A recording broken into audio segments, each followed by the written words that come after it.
আমি মুখ্য সূক্ষ্ম মানুষ বাবু, কিছুই জানি না, এই এদেশের রং তামাশা কিছুই বুঝি না। আমি মুখ্য সূক্ষ্ম মানুষ বাবু, কিছুই জানি না। আজকে যিনি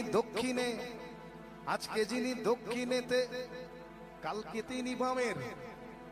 আজকে যিনি দক্ষিণেতে, কালকে তিনি বামের। আজকে যিনি তেরঙ্গাতে, কাল ভক্ত রামের। মিউজিক্যাল চেয়ার বানায় ফেলছে আর কি।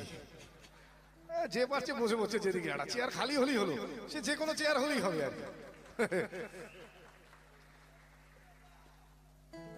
আজকে যিনি দক্ষিণেতে, কালকে তিনি বামের। আজকে যিনি তেরঙ্গাতে, কাল ভক্ত রামের। কে যে কখন কার পেছনে, কে যে কখন, এখন সবাই সবাইকে শেল্টার দিচ্ছে, হচ্ছে না? এখন কোয়ালিশন হচ্ছে, এ ওর সাথে গাঁট বেঁধে ফেলছে, ও ওর সাথে ফেলছে। কে যে কখন কাকে শেল্টার দিচ্ছে বোঝা যাচ্ছে না। কে যে কখন কার পেছনে, বুঝি না কে খাঁটি।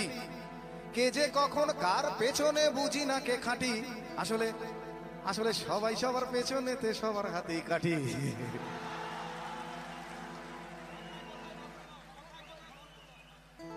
ঠিক বলছি?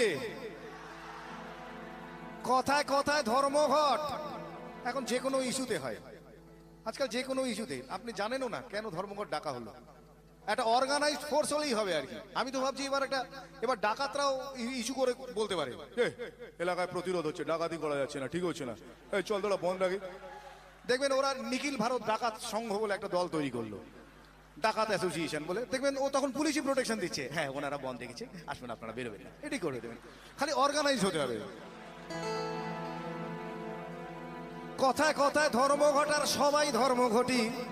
অধার্মিকের ধর্মজ্ঞানে স্লোগান স্লোগান আর স্লোগানে গোলক ধাঁধায় ঘুরে আমার হারিয়ে গেছে ঘটি। মন্ত্রীরা সব হারামজাদা, আস্ত বদের ধাড়ি। মন্ত্রীরা সব হারামজাদা, আস্ত বদের ধাড়ি। তুড়ুক নাচে মন্ত্রী সভা, এখনো বাইজি বাড়ি।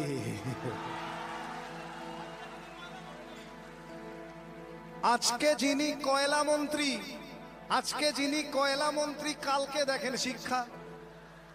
মানে স্পেশালাইজ করার দরকার নেই, কয়লা বুঝবো শিক্ষা বুঝলো, কোনো ব্যাপার না, এটা একটা ব্যাপার। আসলে মন্ত্রিত্বটা চাই। হ্যাঁ, মানে কয়লা শিক্ষা কি পার্থক্য? আসল তো ব্যাপারটা জনগণকে সার্ভ করা নয়। মানে কয়লা মন্ত্রী হলে কয়লা ঝাড়বো, আর শিক্ষা মন্ত্রী হলে বই খাতা ঝাড়বো, ওই ঝাড়াটাই বড় কথা আর কি। আজকে যিনি কয়লা মন্ত্রী, কালকে দেখেন শিক্ষা। আজকে যিনি কয়লা মন্ত্রী, কালকে দেখেন শিক্ষা। তাই কয়লা কালো শিক্ষা নিয়ে মানুষ করে ভিক্ষা। আর মানুষ চালাও মাথা মোটা। নিজেদের সম্পর্কে এর চেয়ে ভালো কমপ্লিমেন্ট আর দিতে পারলাম না। এর চেয়ে প্রচুর খারাপ দেয়া যায়, এর চেয়ে ভালো আর কিছু নেই। আর মানুষ চালাও মাথা মোটা, ভোট দিতে যায় নেচে। দেবেন না? এই তো আসবে আবার। কোথায় যাচ্ছেন? যাই একটু ভোটটা দিয়ে আসি। কোথায় যাচ্ছেন? ভোটটা দিয়ে।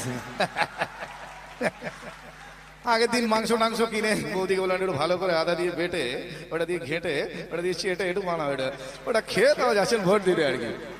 করে ভোট দিতে গেলেন আর কি। কি হয়েছে? গণতান্ত্রিক অধিকার, হ্যাঁ বুঝলেন কিনা না। এই ব্যাপারে আমার একটা ঘটনা মনে পড়ছে। এই লাস্ট কর্পোরেশন ইলেকশনে আমাদের ওখানে একজন জিতেছেন। কি ওটা জিতেছে, এবার দেখা যাচ্ছে ওই জেতার পরে যেটা হয় তাসা ফাঁসা নিয়ে বেরিয়েছে, আবির্ভাব কাড়াক ঝিং হচ্ছে খুব, হ্যাঁ বেরিয়েছে আর কি। তো দেখি আমারই চেনা একজন নাচছে। তো তাকে আমি জিজ্ঞেস করলাম, এই নাচছিস কেন? এমনি জিজ্ঞেস করেছি, এই নাচছিস কেন? কাকা নান্টুদা জিতে গেছে। তাহলে নান্টু, আমি বললাম নান্টুদা জিতেছে তো তোর কি? বলে কাকা পল্টুদা হেরে গেছে। আলো পল্টুদা হেরেছে তাতেই বা কি হলো? বলে পল্টুদা চোর ছিল। আলো আর নান্টুদা, বলে নান্টুদা আরো বড় চোর। আমি তখন জিজ্ঞেস করলাম, ও মা তাহলে তুই নাচছিস কেন? মাথা চুল করছে, আমি ও বেশি নাচি মাইরি। আর মানুষ সালাও মাথা মোটা, ভোট দিতে যায় নেচে। আর মানুষ সালাও মাথা মোটা, ভোট দিতে যায় নেচে। দেশের মানুষ তো কোন ছাড়, মন্ত্রীগুলো কুলাঙ্গার। দেশের মানুষ তো কোন ছাড়, মন্ত্রীগুলো কুলাঙ্গার। ভালো দাম পেলে এরা বাপকেও দেবে বেচে। কিন্তু এটাই শেষ কথা নয়। শেষ কথা আপনার আমার মতো সাধারণ মানুষেরাই একদিন বলবে। বসতি আবার উঠবে গড়ে, আকাশ আলো উঠবে ভোরে, জীর্ণ